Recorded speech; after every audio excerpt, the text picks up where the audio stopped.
If you don't just do the things though, when are you going to do them? If someone has told you, hey, I think you should do this. Hey, you should do your opens today. Hey, whatever it is. If you don't just do it, when are you going to do it? You're just going to put it off and be like, oh, I should have done that earlier. Okay, welcome to the Mortgage Game Podcast. West Coast Wiley here, coming to you live from not the Dodge Ram studio today. As you've been seeing these past couple of weeks, and every week we're going to bring an in-person interview to, if I deem it to be warranted, someone who's doing something awesome in the industry and just pull the curtain back on what they're doing and get to know them a bit more. And so today we have Kendra. Hello, Kendra. Hello, Ryan. How's it going? Going good, going good. And so Kendra has quite the story. Kendra is a newer agent, I would say. And first off, how long have you been in the industry for? I got licensed the end of February in 2025, and I joined Tango and Team Wiley May of 2025. So like just over a year and a bit, really. A little over a year, a bit. Okay. And so I just want to go back to the beginning, but I also want to, like, you've been doing a bunch of mortgages these past 12 months, and that's what we're going to talk about. And really the theme of this is anyone can do this, and we're going to sort of get inside your head. We're going to hear from you. We're going to hear the things you're doing right now, the things you're doing to get here, the challenges you had up front, the times where you were just second guessing yourself and like going, geez, is this really what I want to do? Like, do I want to do this? I want to understand the family dynamic somewhat. But before we get into all that, I want to go back to when you opened me. And for those who don't know what that is, shame on you, but it is when you reach out to someone who's not expecting it. And so what was your thought process when you sent me an Instagram video? My thought process was one after listening to a Mortgage Game podcast, probably. You talked a lot about opens, and the Instagram video opens were kind of really coming a thing on your podcast and talking about them more. I know that. Where I was in the industry, I felt like I just wasn't where I needed to be. And I wanted so badly to be a part of Team Wiley, but I knew, having done 0 mortgages at that point, that just was not a possibility, having listened to your podcast so much. So I figured, if I can't join Team Wiley right now, why wouldn't I ask the person of where I want to go? So I reached out to where I wanted to be one day and said, hey, if you were me, what would you do? And you graciously answered that question. So for more context there, because people are like, yeah, whatever, she opened Ryan, and that's great. You actually sent me a video, and you were cooking in your kitchen, I guess, where you cook. Yep. And you were holding a child, and there were noises going on and backgrounds, and the house was disheveled, as all houses are with young kids. You were just like, yeah, whatever, like, this is me, this is life. I'm talking to you, Ryan, and so this is where I want to be. Do you have any advice for me? And I was like, okay, I got to jump on a call with you. I was like, I will definitely jump on a call with you just because of that. And this is me telling everybody listening that there are opportunities, there is money to be made, there is glorious things on the other side of a little bit of awkwardness or a hard conversation. Absolutely. And so you did that. We got together on a phone call, and I realized, okay, I can see something in you, but we're not set up to take on new agents. But I have someone on the team who will mentor you. And so we made the introduction, and it was a fit. And now here we are 12 months later. And so cool. Okay. I want to give some context here. In the past 12 months, was there times in those 12 months where you were like, this is way harder than I thought, don't know if I should be doing this? Like, can you walk me through the emotional roller coaster? I probably can't even count how many times I had those thoughts of like, should I be doing this? Am I cut out for this? Especially in the beginning, there was so many days where I'd wake up with those thoughts, or something would happen and I'm like, how do I even fix this? Like, I don't have the tools to deal with this, but I did have the tools. I'm very thankful for you, my mentor, Amy, our whole team. Like, I had all the tools to deal with it. So it was realizing in all of those emotional roller coasters that the tools are all before me and I just need to go access them.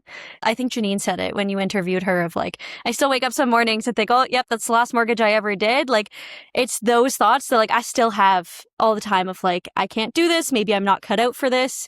And then usually later that day, my phone rings or I get an email or something of a client asking questions and being like, oh, no, I can still do this. I'm equipped to handle this. Yeah, that's a regular thing. Even seasoned people, they question themselves a lot of times, as I did in my career. And you're like, geez, is this for me? Like, I don't know. Like, because there's just so many challenges, and every day you're getting thrown curveballs.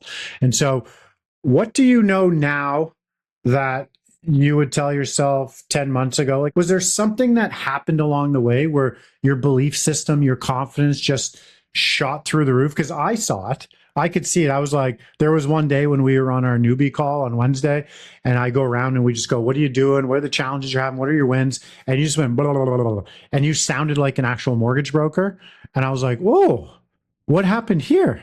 So did something happen like at home? You just personally, like, when did the switch flip on? So earlier this year, I was not quite a year, obviously, into the industry, and me and my husband were talking, and it was very much like, okay, I either need to make this work or figure out something else that's going to work. Because the reason I got into mortgages, being a mortgage agent, was so that I could support my family a little bit. I'm very thankful I have the best husband and the best friend, the best person in the whole wide world to do life with. And I wanted to help provide for our family in a way, to do all the fun extra stuff. And it kind of got to the point where it was like, okay, this is fun, but is it a business? Is it actually making money, or is it just a fun hobby? So we had that conversation, and it was like, okay, I have to either make this work or it's time to find something else. So after that, I just made it work. And there was just no questions of if I was going to make it work or not. It was a sink or swim. You just do it. And so did the dynamic in the family change somehow with that? Because like you and your husband are best friends. It seems like you're on the same page way more times than you're not. Did just hearing him say it or you say it out loud, like what was the connection there? What happened on that conversation where you just felt empowered to like, this is what I'm going to do? I don't think anything changed like dynamically. I think it was just more mindset for me of you're either going to do this now or you're just going to stop. And if you choose to do this, you have to do it. Like there's just not an option to quit. I didn't want to look back 5 years from now and say, oh, look what I could have done. Look what I could have been doing, and just actually do it. Okay. I love it. And so to give everyone listening and watching some more context, walk me through like a typical week, like not the hour by hour, but how many hours are you spending on this? When are you prospecting? When is the daycare kick in? When is it not? Like, can you just give the listeners an idea of that? I guess context for that, I have two littles. I have a 3-year-old daughter and a 1.5-year-old son. So we are in the 202 life right now, which is crazy, but so good. I got licensed when I was on maternity leave with my son, and I knew I didn't want to go back to the job I was doing. I was working in the preschool world, and I actually always thought I was going to be a homeschool mom, stay-at-home mom, not work, homeschool my kids, and God humbled me in my plans over his, and here I am. So I originally started doing it with my kids at home full-time, and I would say last September, I think it was, I started sending my daughter every other week for one day to a home daycare. And then we slowly transitioned to my son going, and then it was every week, and then it turned into 2 days a week now. So my kids go Tuesdays and Thursdays to daycare. So Monday, Wednesdays, and Fridays, I have them at home with me all day, and they just know that mom kind of works. In terms of hour-wise, I've never kept track of the hours I work, because I would say with 3 and a 1-year-old, that changes every single day, kind of the timing of when I work. I work during naps. I work when they go to bed. I work before they get up. When they're awake, I try to be, in mom mode more than necessarily work mode. Obviously, they know mom works, so sometimes we're outside playing and I've got my laptop underwriting files. My daughter loves to get her little laptop out and sit beside me and help me do mortgages like mommy, as she says and tells people. So I would say that timing-wise, I've never kept track of my hours, and I know that that's something I should do to see where I can better my business now.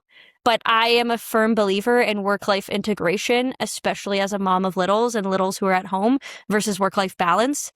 Because if I'm integrating my work into my life, I can actually get more done and be a better mom at the same time. And it's a time and place right now where you're at. Like this isn't a forever spot. So you're just there. Oh, absolutely. One of my favorite things about you is like you shut the brain off and you just get to work, because the brain's going to give you all the excuses of why you shouldn't do it, why you couldn't, and you should go do here.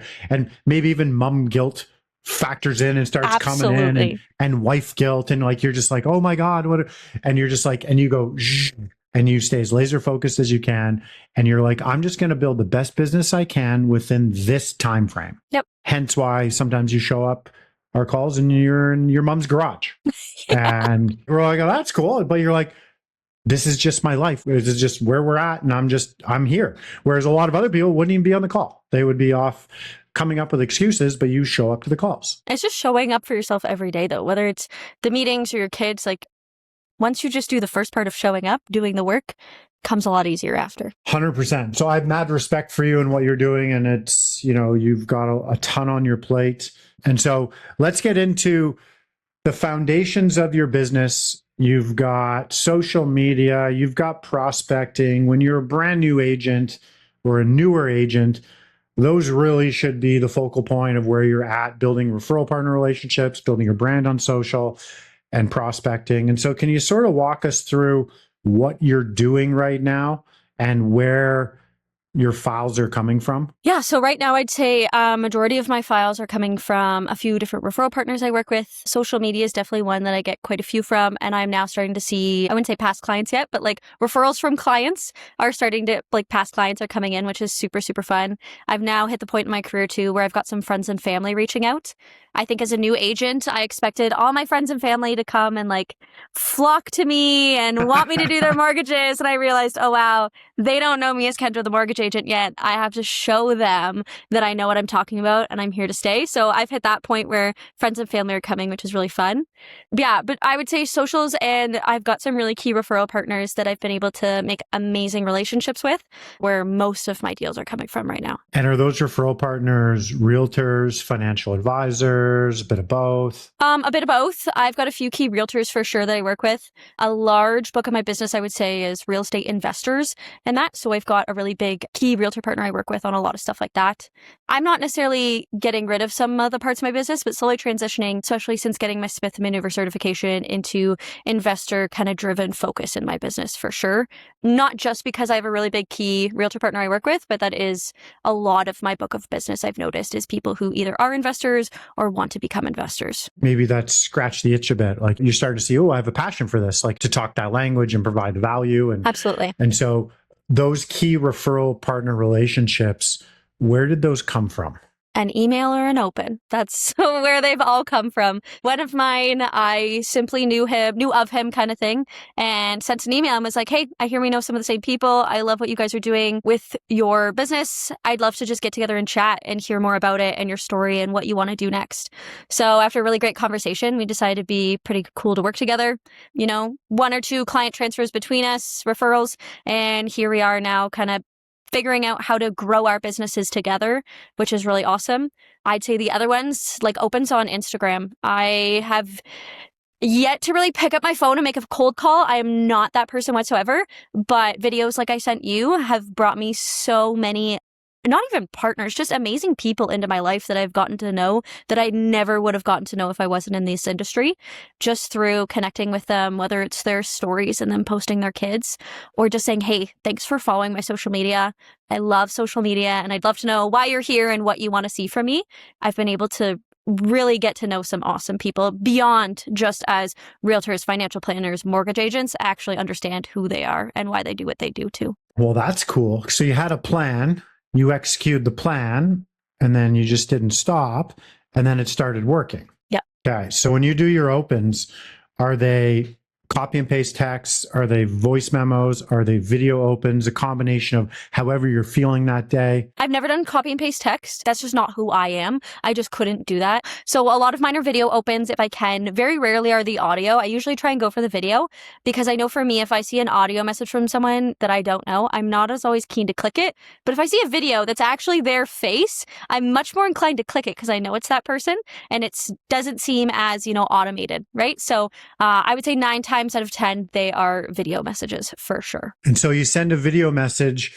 Do you do a follow-up after if they don't respond? That is probably a part of my business that would help me immensely if I actually did that. Instagram is kind of where I do a lot of my prospecting, I would say. On Instagram, everything gets buried so quickly that it's so hard to do that follow-up. But that is something that, looking back, I should have implemented absolutely. So cool. So cool. I was talking to an agent last week and same thing. He's 3.5 years in. He'll do 25 to 30 mil this year.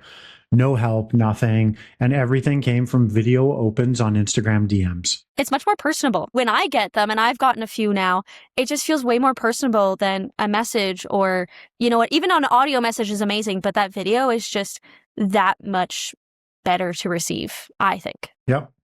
Someone walking their dog going, hey, I checked out your thing, and they try to find some commonality, some common ground between their profile and you and whatnot. And yeah, it's such an underutilized prospecting tool. And I don't understand why more people don't do it. And I should probably start talking about it more again, because I sort of shifted to voice memos, but the video opens. There's probably 7, 8 brokers I know that do it religiously. It's changed their business, and they're 2 to 3 years in now doing it. So cool. Now you've done a bunch of stuff. You've spent some money on some marketing things. You've been approached, like you've thrown a bunch of shit at the wall. Is there stuff that, looking back, that you've done where you've spent your time and or money that was just a waste of time? I know nothing's a waste because you learn from it, but take that out and just go, yeah, I probably shouldn't have done that. Like for me, it was building a website. Complete waste of probably 30 hours of my life building a website. Can you point out a couple things on your end? Anything that stands out? I think for me right now, it would be all of the really cool things that are coming out in our industry that I've spent time exploring and learning about. There's all these new shiny objects of tools and software and all of these kind of things. But in our industry, an Excel spreadsheet, you can run your business off, no problem. I have more than an Excel spreadsheet behind me, and I'm building it like that on purpose. But I had to step back, especially over the last couple months, since my business has grown so much in the last few months, to really look at, okay, what am I actually utilizing, and what are those shiny objects that I need to stop chasing? And that would be those shiny objects over the last year is these cool softwares. They're fantastic. All the makers of these are absolutely wonderful and probably amazing mortgage brokers too, but there's just so much coming at us in this industry. And as a new agent, I really had to focus in on just getting the basics down before I start exploring some of these really cool things that aren't maybe applicable to my business yet anyways. Ah, that's some great insight. So as they say, back to basics, the grassroots stuff that builds 100% commission-based sales business. Starting conversations, creating content, following up with people, doing what you say you're going to do, following up with people, like even if they don't respond, following up with people and just reminding them that you're here and what you do. Yep. So cool. So cool. Before we jumped on this, you pointed out, I said, hey, what's one thing you would tell someone or your earlier version of you 10 months ago or 9 months ago or 18 months ago?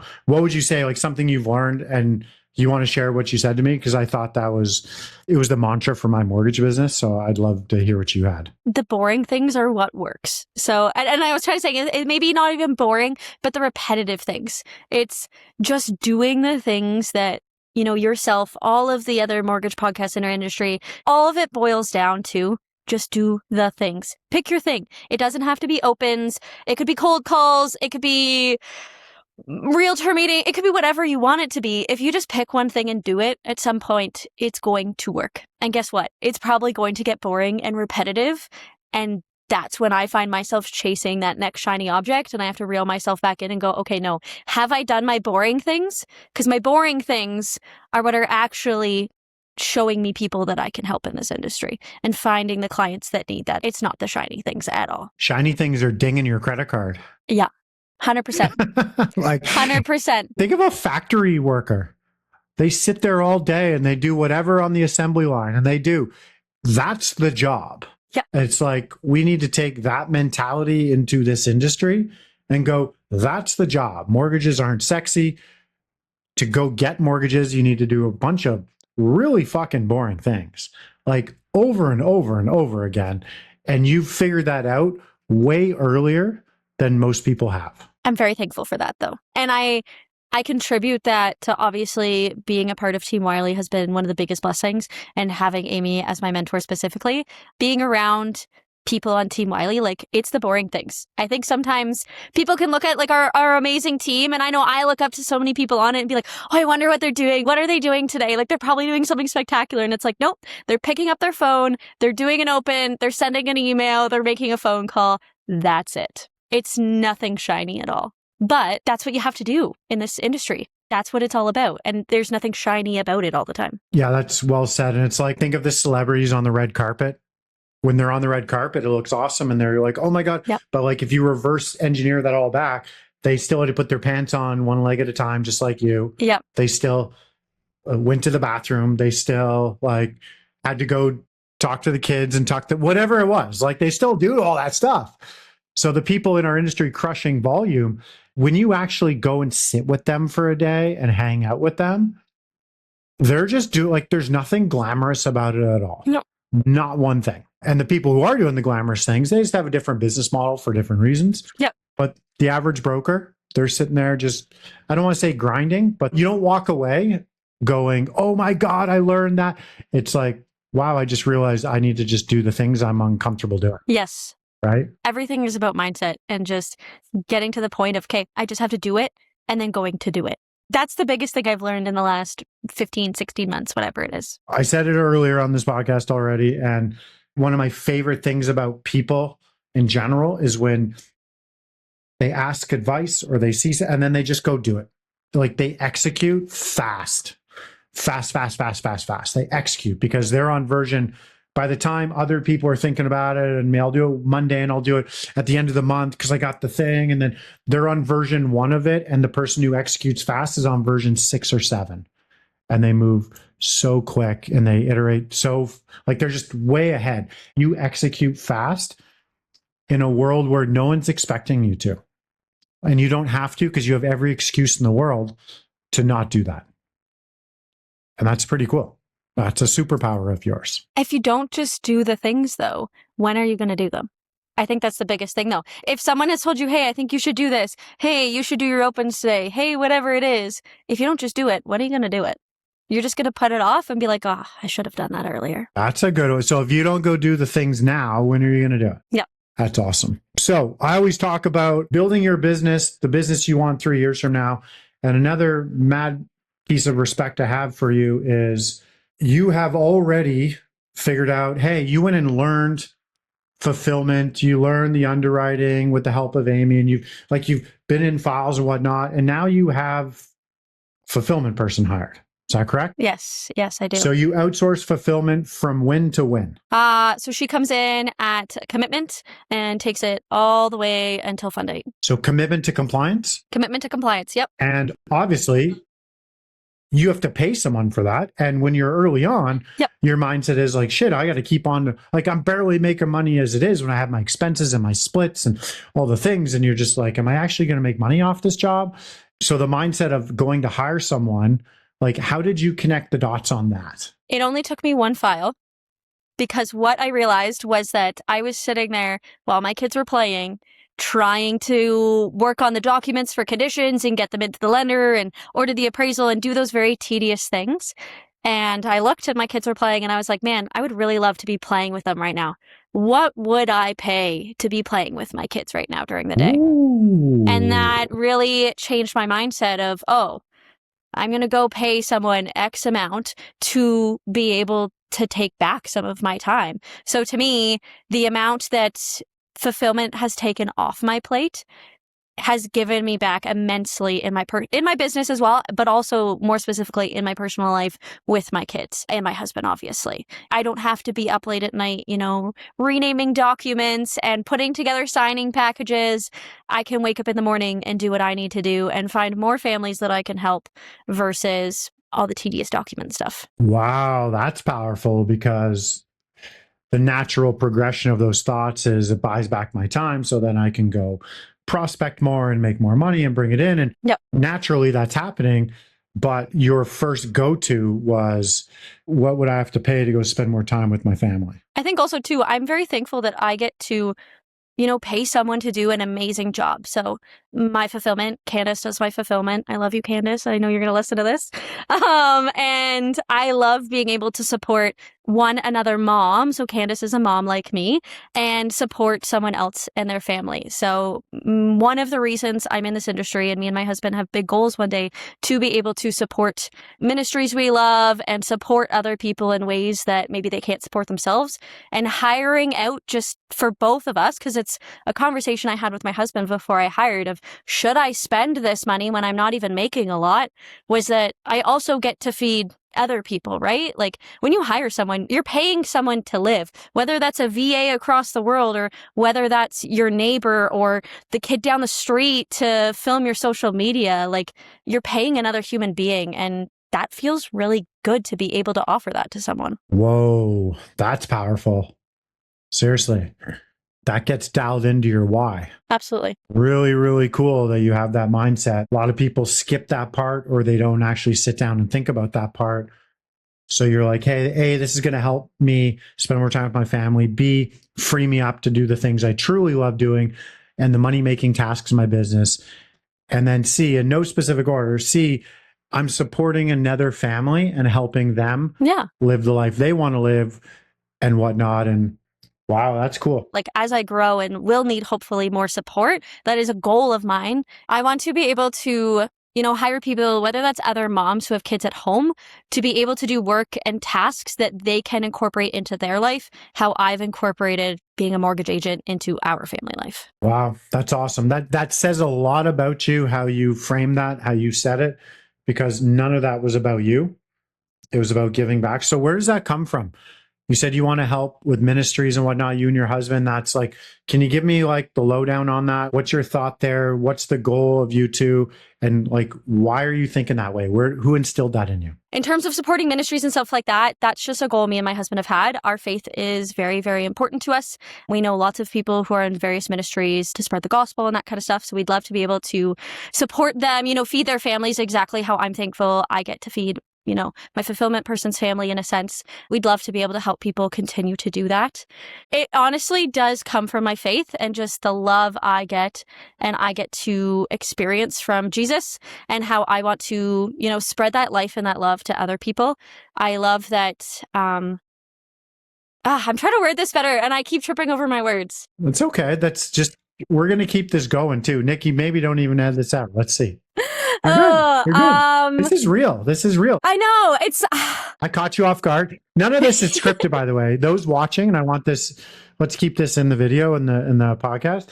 Zero of this is scripted. This is not a scripted where I send, hey, here's 5 questions I'm going to ask you.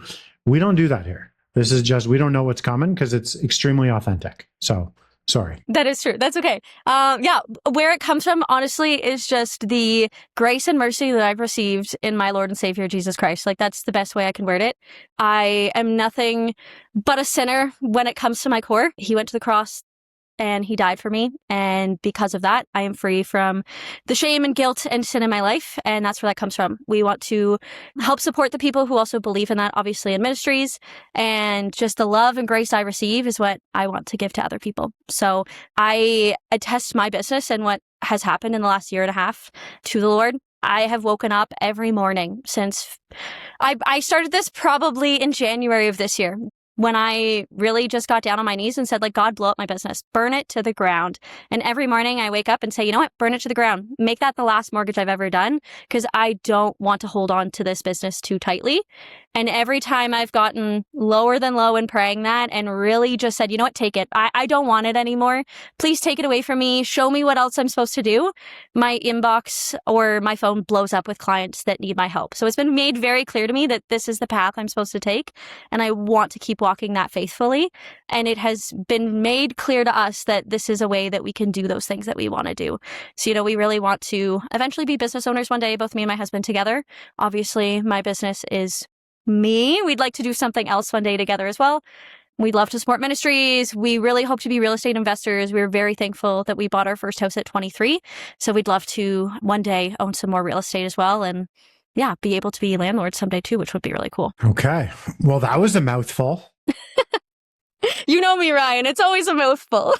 It is, but that was you, and you came out, and that was good. I love it. I love your answer. That was deeper than regular answers I get, so more real. So it's the honesty, though. Like, if anyone were to come up and ask me, how my business got to where it is or why I'm here, that's the answer I have told many people on our team and many people I've talked to just about being a mortgage agent, and even a lot of my clients when they ask, why are you doing what you do? That's my honest answer, and I won't hide that. It's great. Don't change. Never. So I want to we're going to wrap this up in a couple minutes here, but I want to get to the point of what's now? Like, what are you doing now? What's the passion project now? What are you focusing on in your business now from a foundational piece you're spending energy building and also a prospecting piece that for lead generation? Can you touch on both of those? So foundational piece, me and Candace are working really closely together to get my client fulfillment and client care process on the second half really dialed in. The last 2 months or 3 months, I guess, I went through a significant growth in the amount of files I was working on and doing. And so I needed her to come in and really work on that with me. So we're really, really dialing in that process, just trying to figure out what is best for us, but also for our clients. So your client journey, you're getting your client journey mapped out. Oh, absolutely. Yeah. Especially from beginning part, I've got a lot more dialed in now, I would say. I'm a bit opposite than a lot of people. I actually do not docs up front or the no doc, no talk as some people do it. I usually do a client intake form and then I do a discovery call. Not always a full application, but I've swapped that and I found a lot of success in that over the last few months. So working on the second half now to get that dialed in. For prospecting right now, and I guess like what's going on in my business, I'm really focusing on transitioning into the real estate investor world, working on a lot of cash damming things. What does that look like? And I'm really focusing on how to help young Canadians like me and myself and my husband really become investors. So that's where a lot of my social media is going to be pushing. That's where a lot of my prospecting is going to be pushing more towards realtors who really have that as well. Young people who want to hear that message, who want to get ahead. And, by the time they're 30, want to call themselves landlords. That's phenomenal. Because early on in your career, and this goes for everyone listening, you actually don't have the plan. You're kind of just waking up every day, kind of just doing shit, trying stuff, and even experienced mortgage brokers. Do you feel like you have like a bit of a plan, like a bit of a blueprint right now, where you're like, okay, I kind of know exactly where I should be going, what I should be doing? Like, do you feel like you have your finger on the pulse of that? Slowly but surely, yes. I'd say halfway there. I think I've really discovered what avenue in our industry I want to focus on because there's so many different niches, we call them, right? That you could focus on. I loved my first time homebuyers and I really stuck to that when I first came into the industry, like a lot of us do. But I realized my love and my passion for the investors out there, especially the young investors or those who want to house hack, those who want to have basement suites in their first houses to offset their mortgage payments. That is where I've found my passion. And so that's just where I'm putting full force my energy into. House hack. We're bringing back the house hacking. That's a good one. And so people are going to watch this who aren't even mortgage brokers, and they're going to fall in love with you, and they're going to go, I want that girl in my corner. We'll put her contact info. It'll be in the description. Thanks. Go reach out to her. I know how she's wired. I know what she does behind the scenes. I know the support team she has. You're in really good hands. Even as a new agent, you are in phenomenal hands. Let's wrap this up. Is there anything you want to say? Someone listening to this podcast, someone who's on the struggle bus, mindset's down. They're kind of like, I don't know if I can do this. I know we touched on it before, but do you have like some last thoughts you want to just throw out there to anyone to give them some inspiration to maybe change their lives 12 months from now? For the new agents, I think specifically, because when I first came into the industry, I was really trying to find things for new agents. Find a mentor. The brokerages are awesome. They all have different things. You could interview everyone, but find a mentor. Amy is my mentor and I absolutely love her. We have spent more hours than I can count together over the last 15 months, and I am so ever thankful for her. She is brilliant. She's a genius. She's obviously part of Team Wiley. What an amazing part of Team Wiley. I'm very thankful that I have her. So find a mentor. And if, your mindset's down and you're just not sure what to do today, like just do one thing. Maybe it's one text message, one phone call, one video. Just do one thing, because that one thing, once you do it, will make you realize, oh, I could probably do another one. It really didn't take me that long. Well, I could probably do a third one. It really didn't take me that long. And before you know it, you've made 5 social posts to post for the week, or you've done 5 reach out to past clients, whatever it could be. Well vacuuming, well cooking something, well cleaning. Yes. Yeah. And to the moms, I should say this too, to the moms who have young kids, it's okay that it's chaotic. I think that as moms, we have to lean into the chaos instead of running for it or trying to fix it. And for all of the people that know me, a lot of my friends have been like, how do you do it with 2 kids at home? I lean into the chaos, AirPod Pros, Apple please sponsor me, are fantastic. They cancel out the noise and the running around and the trucks being thrown everywhere when you're on the phone with your BDM or your client. They actually are fantastic, but just lean into the chaos of your life. And you never know where you'll end up in a year from now. Kendra, that's phenomenal. That was our family motto early. It was beautiful chaos. Yeah. And that would actually be a tattoo I'd get. I don't have a tattoo. If I ever got one, actually, I was thinking that might be one I would actually get. That's a good one. Either way, Kendra, you're an absolute fucking rock star. I have mad love and respect for you and everything you've done. And I just want to say thank you for coming on. Thank you for having me. Thank you for thinking I'm cool enough for this. Yeah. Kendra a year ago would never have believed that she'd be on the mortgage game. Let me tell you. I think I listened to every episode in a few weeks, and I would never have thought in a million years I'd be sitting here. So thank you. No, thank you. You're helping and inspiring people that you'll never even know about. Has nothing to do with you and I.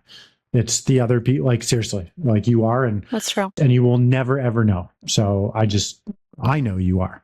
So like I said, much love, much respect. That's it, kids. So if you want more info on Kendra, for whatever reason, you're not even a broker and whatnot, we will put her contact info in the description. Otherwise, that's it, kids. I appreciate the support with the mortgage game, and please keep listening and peace out. Okay. Bye, everyone.